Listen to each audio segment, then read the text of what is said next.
Video is the last of three-part series on buying the Rascal Target XP. Today I'm going to try to put this ultralight bipod from Harris Engineering on the Rascal Target here.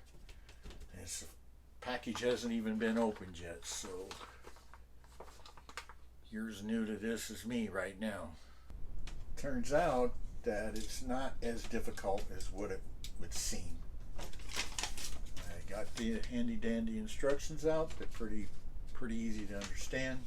So let's go through this real quickly. There's a clamp here that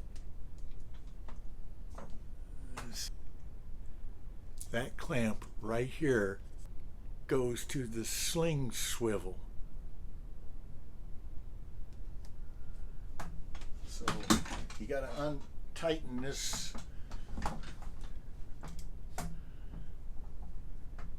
You have to untighten this. This is like a clamp that puts it up against the stock.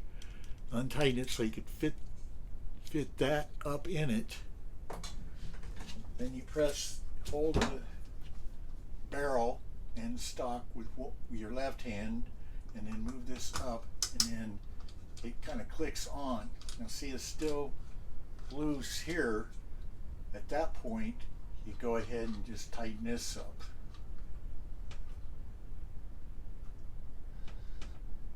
Now your bipod's on, and go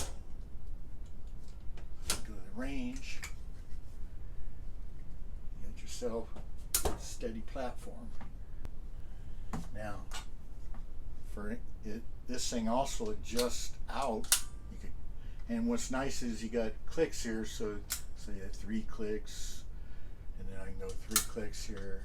It can keep going out too on another one, but I don't anticipate going any more than that. Then when I go to the range, I'll be able to pull this up against my shoulder and tighten it up there. It'll be resting on the bench, and get a good sight picture and squeeze it off, and we'll see how we do.